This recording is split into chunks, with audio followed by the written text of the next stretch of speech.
The over-under for the Boston Bruins this season has been set at 80.5 points.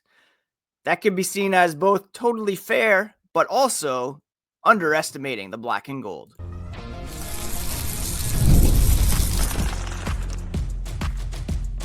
You're Locked On Bruins, your daily podcast on the Boston Bruins. Part of the Locked On Podcast Network, your team every day.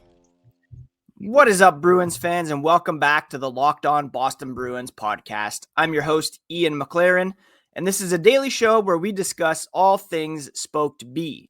Today is Thursday, August 7th. Thank you so much for making Locked On Bruins your first listen every day. It's part of the Locked On Podcast Network, your team every day. And today's episode is brought to you by FanDuel. Right now, new FanDuel customers can get $150 in bonus bets if your first $5 bet wins. Like I said off the top, today we are going to discuss the over-under that was set by FanDuel for the Boston Bruins this season. 80.5 points, which would be barely a 5-point improvement over last year's squad. And I'm going to discuss the reasons why that they could go under or over. We're going to go yay or nay, over, under. And going to make an argument for both, as well as touch on Pavel Zacha being featured in the away video for the jerseys released yesterday and what that might indicate about his standing with the team amid some trade reports and rumors this summer. Before we get into all that, a quick reminder, you can find the podcast on social media at Locked NHL Bruins. That's on X, Blue Sky, Instagram, Threads, TikTok. You can find me, my hockey thoughts and dad jokes at Ian C. McLaren. I'm a lifelong Boston Bruins fan, and I've been covering this team for various outlets for 20 years. And it's been that long since the Bruins have had back-to-back poor seasons. You have to go back to 2005, 2006, where they had 74 points, and then 2006, 2007, where they had 76 points. Never since then, in a full season, have they had fewer than 80 points. 2021, they had 73 points, but that was in 56 games. Lockout shortened season as well. They actually, in a full season, haven't had fewer than 90 points since that time. 91 points in 2009, 2010. So the projections are putting them to have back-to-back poor seasons for the first time in, 20 years. Which is kind of the era that we're in, right? No Patrice Bergeron, no Brad Marchand. Nobody's walking in to save this team. And one of the reasons why you can easily say that they will go under is because of their contract efficiency. They're just not getting value for the money that they're spending. And The Athletic the other day put out their contract efficiency rankings for 2025, figuring out every player's market value over the remainder of their contract, comparing it to what they're actually being paid, and figuring out the likelihood of the contract being a good deal. Doesn't include ELCs, but it includes like core players that are in the mix for the next several years. And if you look at the Boston Bruins, they rank 25th on this list, down from 15 last season. And Dom Lucian writes, it should be difficult for a team to land this low with a contract as good as David Pasternak's, but the Bruins have seemingly made it a mission over the last two off seasons. Trading for Casey Middlestat, Andrew Peeke, and Joonas Korpisalo hurt the bottom line at all three positions. Signing Elias Lindholm, Tanner Jeannot, and Nikita Zadorov only inflicted more pain on top of that, with the recent Jeannot deal being the most egregious. It's possible that bounce backs and good health from Charlie McAvoy and Hampus Lindholm can get things back on track. We'll touch on that later. And the model already expects that for Jeremy Swayman thanks to his age, but the Bruins have inflicted too much damage on themselves otherwise to expect this to be an above average cap sheet going forward. Right now, they have David Pastrnak, Morgan Geekie, Pavel Zacha, and Michael Eyssimont as the only positive value forwards. That means that if you look at each other player's contract, you're not going to get value that you expect out of them at their deals. And especially Tanner Jeannot, $3.4 million over 5 years. His model value is around an $800,000 player. Elias Lindholm, $5.3 million. He's being paid $7.8 million.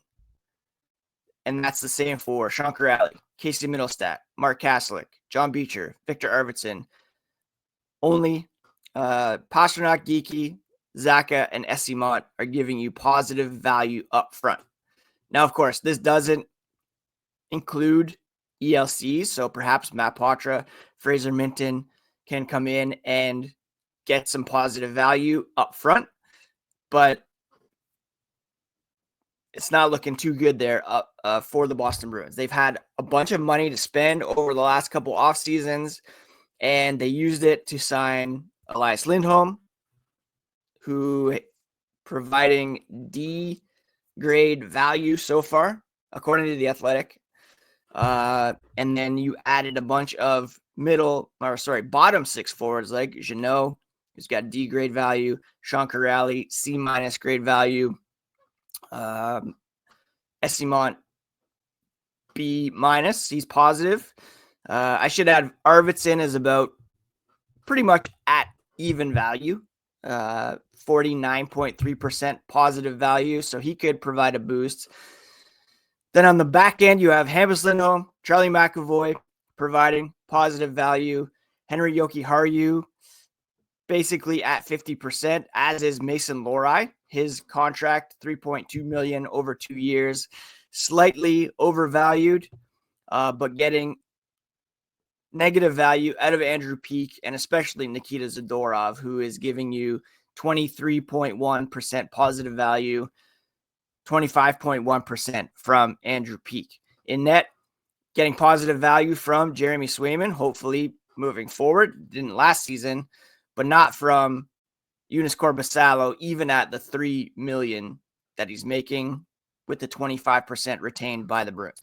What does this all mean? Well, this team is made up of a bunch of players who are not landing where they're being valued by the Boston Bruins. The perfect example of this is you look at Elias Lindholm, right? $7.8 million for the next 6 years. If you look at the New Jersey Devils, they've got Jack Hughes signed for the next 5 years at $8 million, which is arguably the best contract in the NHL. Maybe it was foolish of him to sign that at the time, knowing that the cap might have been going up and he's a superstar level player, but $200,000 separating Jack Hughes and Elias Lindholm. And you can go up and down the list for the Bruins and see guys who will not, according to this model anyways, meet their value. I'm hopeful about Casey Mittelstadt for one, but if you look at the projected top six, you have Pastrnak, Geekie with Lindholm, who is 17.5% positive value. You look at Zacha with Arvidsson and Mittelstadt, only Zacha bringing positive value there. Overall, you look at this team and you're just not getting positive value out of the contracts signed by Don Sweeney recently. And that is one of the reasons why, the main reason why you can say that this team will not rise above their station from one season ago. It's as simple as that. you have players signed to contracts that do not match the value that they're bringing, and it's negative value that they're bringing to the table. So you're overpaying for players basically that aren't providing the kind of production that you need to be a successful hockey team. So that's kind of the argument for the Bruins being under 80 points once again this season. But you could look at it half full and argue that the Bruins will be improved this upcoming season. And we'll touch on that here as the podcast continues. Summer sports are in full swing, and whether you're all about baseball under the lights, golf on the green, or high-stakes soccer action, FanDuel is the best way to make every game even more exciting. You're already following the action. Why not make it a little more thrilling? With FanDuel, you can get in on the game while your friends are getting sunburned at the beach. It's easy to use, fast to pay out, makes even regular season games feel like must-watch events. Whether I'm placing a same-game parlay or watching a bet ride into the ninth, FanDuel makes it feel like you're part of the action. If you're new to FanDuel, new customers can bet just $5 and get $150 in bonus bets if that first bet wins. Open the FanDuel app today or visit FanDuel.com to get started.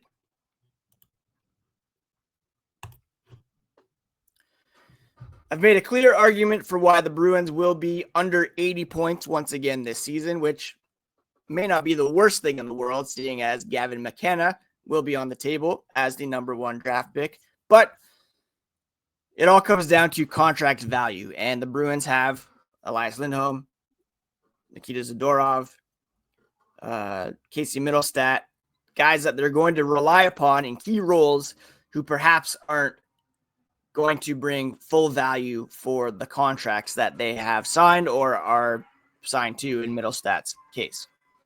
But there is a case to be made that the Bruins will be improved this upcoming season. And it starts from the back out. Jeremy Swayman was, let's be honest, pretty abysmal last season. His save percentage was well under his career average. And whether it was a result of the elongated contract discussions, the holdover from arbitration, and just not being in the right spot mentally to begin the season, no training camp, no exhibition games, didn't even play in the season opener, and then thrown into the starter's role. It's all part of it. And he, by his own admission, did not have a great season. Nobody thinks he looked that great for any length of time. But that's not the Jeremy Swayman we know, right? We know him to be an exceptional goaltender. All you have to do is look back to the 2024 Stanley Cup playoffs, where he was unbelievable against both the Toronto Maple Leafs and the Florida Panthers. He's the kind of player who can and should, and dare I say, will bounce back and live up to the numbers that he posted before, his contract, and perhaps at least be back in top 10 goaltender conversation. If you look back at that 2024 team, Brad Marchand's missing, Brandon Carlo, Charlie Coyle are gone, but I don't know if they're that much worse than that team.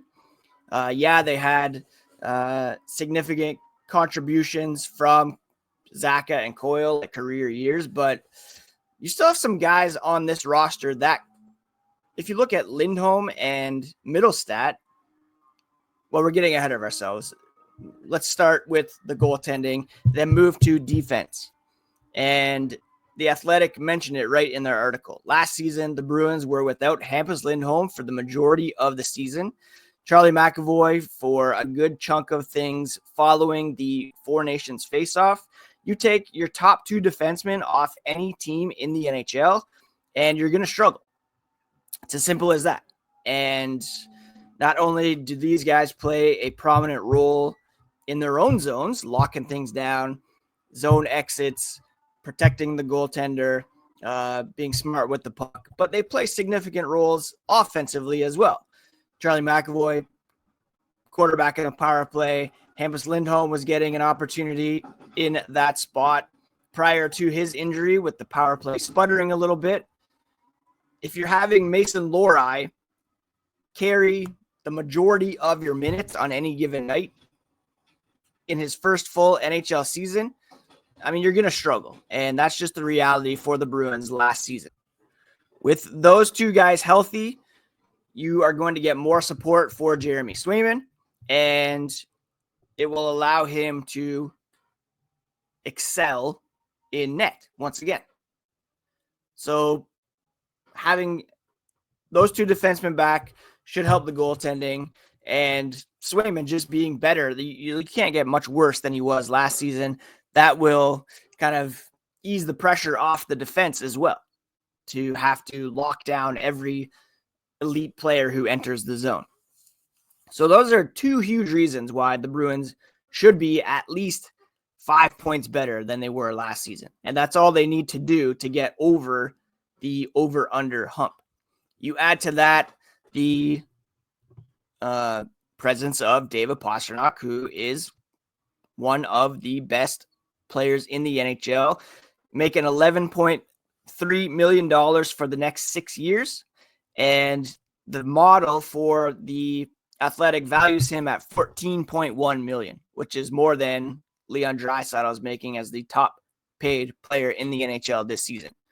Morgan Geekie signed for $5.5 million. They value him at around $7 million. Pavel Zacha is valued at $5.8, which is $1 million more than what he's making. Maybe they get something out of Michael Eyssimont as well. He's signed for $1.5. They value him at around $1.9. Victor Arvidsson should come in and provide a big scoring boost in the top six. And then, I mean, look, you look at the bottom six, very few teams in the NHL these days get true positive value out of their bottom six. You look at the Edmonton Oilers, they have 5 forwards giving them positive value. You look at the number one team in Tampa, I mean, they have a ton of players giving positive value, but even the Panthers, Hurricanes have several players who are going to give you negative value. Well, actually, only Marchand and Bennett apparently are going to give them negative value. They value Marchand at $3 million. He's making 5.3. Bennett is valued at 5.5. He's making $8 million. Anyways, all that to say, I think the Bruins will be better than they were last season. And I do think they're kind of undervaluing Casey Middlestat. Yet he had back-to-back 50-plus point seasons with the Colorado Avalanche. Yes, that was playing not a huge role on that team, as it's going to be led by Nathan MacKinnon, but he's not being called upon here to be a top-line center. Second liner, perhaps a third liner. He should be able to develop on his pretty good pedigree as a top 10 draft pick, and he's still fairly young. I think there is more from him that we could see this season. I think Henry Jokiharju coming back to pair with Nikita Zadorov is going to help. If Zadorov can stay out of the box, fight less, that was one of the reasons why they signed Jeannot. That will be a benefit to the Bruins. I think they have a pretty solid top six here in Lindholm, McAvoy, Jokiharju, Lohrei, Peak, and Zadorov. And then you have Soderstrom, Jordan Harris waiting in the wings as well. It all, I think, comes down to Jeremy Swayman. If he can even get back to 900 plus save percentage, this team will be much improved over last year. I'm not expecting much from Tanner Jeannot, Sean Kuraly, Michael Eyssimont, really. John Beecher is what he is. Mark Kastelik is what he is. Elias Lindholm, if he can ride shotgun with Pastrnak and Geekie, I think he'll have a much better season than he did last year. And I've said everydayers will remember many times that I think Zadorov and Lindholm will feel much more comfortable in Boston this season than they did coming in last year as new guys to whom the Bruins have committed long-term, coming into a new city, a new team, a new system, not to mention throw a coaching change in there. The stability of having Marco Sturm for an entire season will help as well. The Bruins navigated through Jim Montgomery to Joe Sacco. Just so many things went wrong last season for the Boston Bruins. And if I'm putting down that $5 to get that $150 in bonus bets, I'm going with the over on the Bruins because of Jeremy Swayman, health for McAvoy and Lindholm. The addition of Victor Arvidsson, the chemistry displayed between Geeky and Pastrnak, put Lindholm up there. You can get better value out of him while he's riding shotgun between those two guys. I think Middlestat has another level to hit, and hopefully also Matt Poitras, Fraser Minton can come in and give the Bruins good value on their ELCs. So I'm going with the over. And before we finish today, I just wanted to touch on Pavel Zacha and his presence in the away jersey feature video yesterday. What does that mean amid ongoing reports that he might be traded? We'll touch on that here as the podcast continues.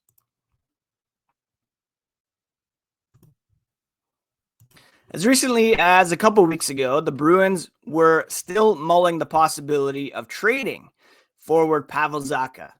This is according to David Pagnotta of the Fourth Period, who listed the Canucks and Mammoth as teams that have been softly linked to his availability. Apparently, Sweeney considered moving Zacha during their sell-off at the deadline, but ended up holding on to him, choosing to flip Carlo Coyle Marchand for assets instead. If they do go that route, the type of return they might be looking for will speak volumes about the team's expectations for this season, right?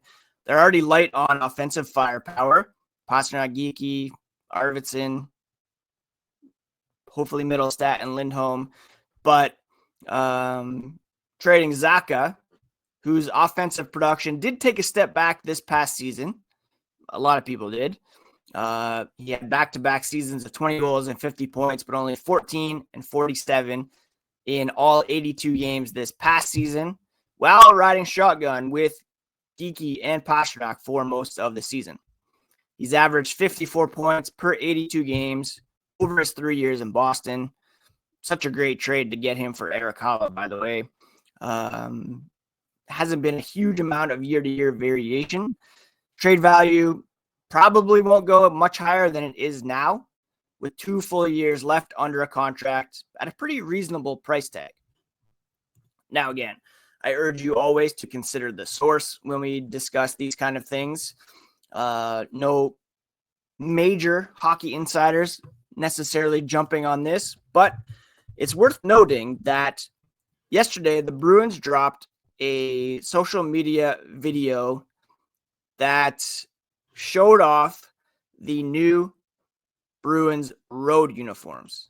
And the 2 players that they chose to model these, zip around on them, were Mason Lohrei and Pavel Zacha. In the jersey reveal video, we saw that both McAvoy and Pastrnak were wearing A's. And that led us, or put the 2 and 2 together, and Charlie McAvoy confirmed it.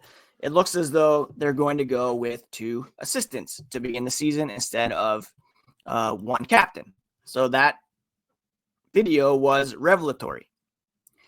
When it comes to the addition of Zacha in this promo, similar to Casey Middlestat being featured in the Bear Tracks segment earlier this offseason, it seems to indicate to me that he is going to be around. Why would you feature a player in this video if you're going to trade him like the next day? You're wanting to build excitement about the team. You're wanting to build some hope to get fans interested in the new look, which, by the way, is unbelievable. I am so excited to see the Bruins in these jerseys this upcoming season. Pavel Zacha, no mistake, I don't think, that he was featured in this video. You could have picked any player. You could have picked Morgan Geekie to go with Mason Lohrei. They went with Zacha, and that to me is an indication that he is going to be around for this upcoming season. And like I said earlier, if they trade him, it would indicate that they're not trying to be as competitive this season, depending on the return. You could argue that the Bruins would, I wouldn't say be happy, but if they have an opportunity to draft Gavin McKenna next summer, wouldn't be the worst thing in the world. But at the same time, you're wanting to, keep fans interested, keep fans in the seats, keep fans buying merch. And by putting Zacha in that position and then going ahead and trading him and diminishing the roster wouldn't make a ton of sense in my mind. And I think the Bruins are not, dead set on getting back to contender status, or maybe they are. That's their motivation, but that's not the reality of this roster this upcoming season. But you can bet that they're at least trying to make a push to get back into wild card contention, just to keep us interested, keep fans engaged. The worst thing that could happen is apathy for this club, because then, if people are hate watching, that's still a positive for the Bruins because they're still getting those numbers. If they're exceeding expectations, that's the best case scenario. But if you have people who just stop caring, that's the worst thing because you could end up losing those fans, permanently and them not coming back. So the Bruins need us to stay engaged as fans, and trading Pavel Zacha for futures or draft picks right now would send the wrong message. And I think they're sending a message by including him in this video that he is indeed going to be around. Could be proven wrong. They could trade him today. We'll see. You're going to want to keep it locked to Locked On Boston Bruins for all the latest with respect to the black and gold. I'm heading into Toronto tonight to see The Fray, their 20th anniversary concert. Very excited about that. But I'll be back tomorrow to bring you all the latest on the black and gold. Don't forget to check out the Locked On NHL podcast next. League-wide stories from our local analysts and experts. It's available on the Locked On NHL YouTube channel and wherever you get podcasts. Please do take care of yourselves, friends. Take care of each other. Subscribe to Locked On Bruins on your favorite podcast app and on YouTube. And we'll talk to you here again on the next episode of Locked On Boston Bruins.